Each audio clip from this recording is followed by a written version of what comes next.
The time is 8:04. They just brutally fucking violently poisoned me as the man who thinks he's a woman left the garage door. I got so fucking poisoned. I'm recovering from it now. They chased me into the extra room and they started pumping poison everywhere until I had to violently go diarrhea. I'm recovering and I'm in a lot of physical pain. I know they've done damage to me. What I'm saying is I got to get out of this area. It's infested. And find a doctor that might still be in the country. It's questionable. It's really, really bad in America. It's like over 60% of our population is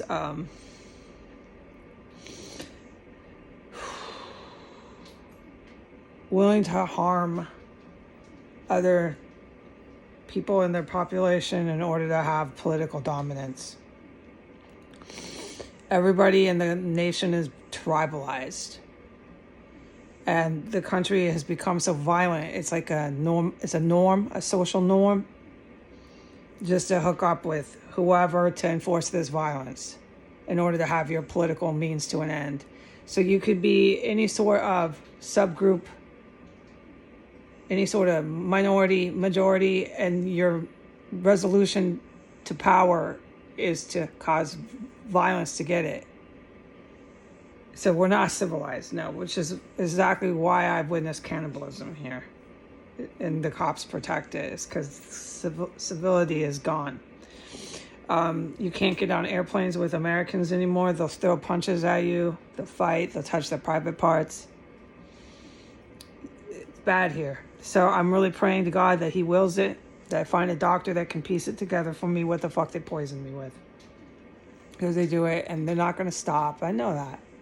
And no one's going to stop them. No, they're not going to be arrested, questioned, searched, raided, investigated. Nothing in any sort of this nature will ever happen here.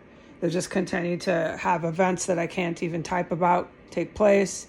A house will fill up with dead bodies. They'll chop up their bodies. They'll take the dental records. They'll put the dental records wherever they want and say they showed up there, and we'll declare them deceased here. Until then, they'll make money off the person's fake life. They could be making any sort of income. If they have some sort of government, social, or veterans money, they just keep collecting that. Just keep them alive. Keep sending mail somewhere, so on and so forth.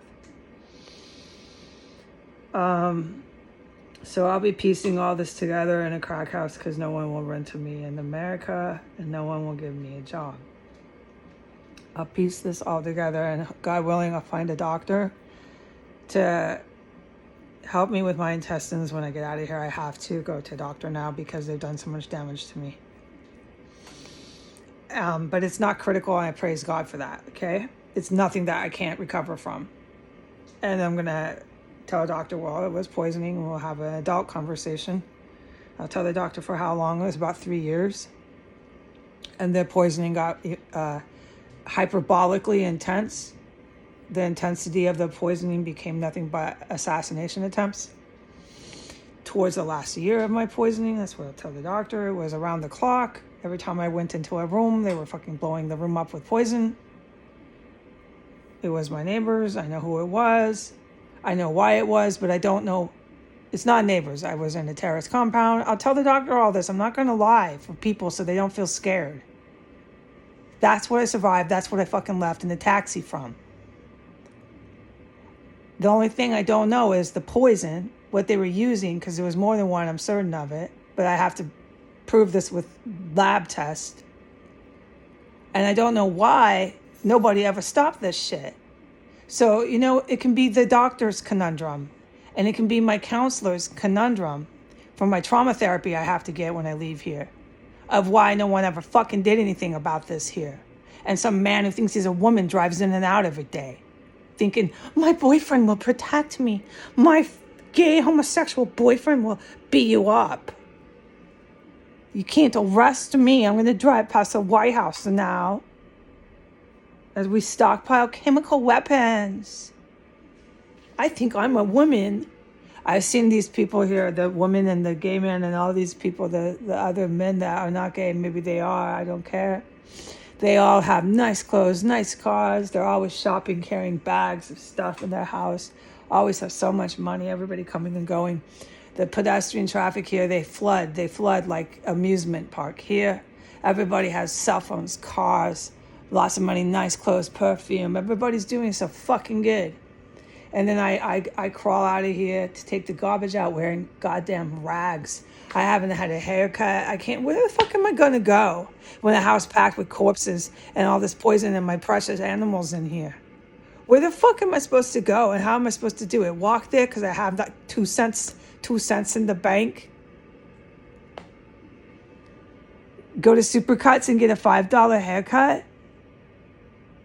That's perfectly okay in America, I know, but you know what? It's actually really fucking sick and inhumane. So you go ahead and keep chopping up bodies. You go ahead and keep taking the teeth out and putting the teeth wherever you want to declare them dead there. You go ahead and keep doing that and poisoning the living life out of anybody who talks about it. You go ahead.